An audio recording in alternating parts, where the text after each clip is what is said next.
আসসালামু আলাইকুম ওয়া রাহমাতুল্লাহি ওয়া বারাকাতুহু। আলহামদুলিল্লাহ কাফা ওয়া সালামুন আলা ইবাদিহিল্লাযীনা ইসতাফা আম্মা বা'দ। প্রিয় দর্শক শ্রোতাগণ, আপনারা যে যেখান থেকে আমাদের এই ইসলামিক অনুষ্ঠানটি উপভোগ করছেন, দেখছেন, সবাইকে এফকিউ চ্যানেল ও মার্কাজুল উলুম ফাতওয়া সেন্টার জয়নাবাড়ি হামায়তপুর সাভার ঢাকার পক্ষ থেকে জানাচ্ছি অসংখ্য শুকরিয়া। আবু রায়হান জামালপুর থেকে প্রশ্ন করেছেন। তার প্রশ্ন হলো, বৈঠকের মধ্যে একাধিকবার তাশাহুদ পড়লে সাহু সাজদা দেওয়া ওয়াজিব কিনা? অর্থাৎ কোনো এক বৈঠকে প্রথমটিতে হোক অথবা দ্বিতীয়টিতে হোক, যদি কোনো ব্যক্তি তাশাহুদ একাধিকবার আদায় করে ফেলে, তাহলে তাকে সাহু সাজদা দিতে হবে কিনা?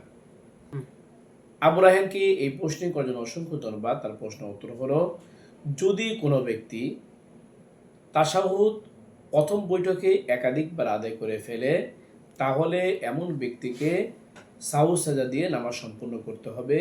যদি সাহু সাজদা না করে, তাকে সেই নামাজ দ্বিতীয়বার আদায় করতে হবে।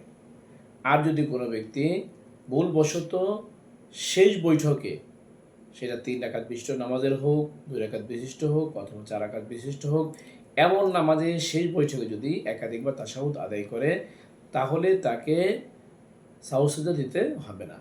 চাই সেই নামাজ ফরজ হোক, ওয়াজিব হোক, সুন্নত হোক আর মুস্তাহাব হোক, যে কোনো নামাজ হোক না কেন, শেষ বৈঠকে তাশাহুদ একাধিক হওয়ার কারণে সাহু সাজদা দিতে হবে না। এই মাসলার রেফারেন্স হাওলা আপনারা পাবেন ফাতোয়া আলমগীর 1 নম্বর খণ্ডের 126 নম্বর পৃষ্ঠায়, ফাতোয়া তাতারখানিয়া 2 নম্বর খণ্ডের 392 নম্বর পৃষ্ঠায়, ফাতুল কদরির 1 নম্বর খণ্ডের 521 নম্বর পৃষ্ঠায়, আল বাহরাকে 2 নম্বর খণ্ডের 172 নম্বর পৃষ্ঠায়, ফাতোয়া মাহমুদিয়ার 11 নম্বর খণ্ডের 486 নম্বর পৃষ্ঠায়। যে মাসলাটি বলা হলো, আল্লাহ পাক রব্বুল আলামিন আমাদের সবাইকে এই মাসলাটির উপর আমল করার তৌফিক দান করুক। এরকম গুরুত্বপূর্ণ ইসলামিক প্রশ্ন উত্তর জানতে চাইলে এখনও যারা আমাদের ইউটিউব চ্যানেলটি সাবস্ক্রাইব করেননি, সাবস্ক্রাইব করে নেবেন। আমাদের ভিডিওটি ভালো লাগলে দিনই খাতে লাইক ও শেয়ার করবেন। তাছাড়া আপনাদের কোনো প্রশ্ন থাকলে ইউটিউব কমেন্ট বক্সে আপনারা প্রশ্ন করতে পারেন। আপনাদের প্রশ্ন উত্তর যথাযথ সময় দেওয়ার চেষ্টা করব। এছাড়া আমাদের একটি ফেসবুক পেজও রয়েছে এফকিউ নামে, সেখানে গিয়ে আপনারা ফলোয়ার দিয়ে আমাদের পাশে থাকতে পারেন।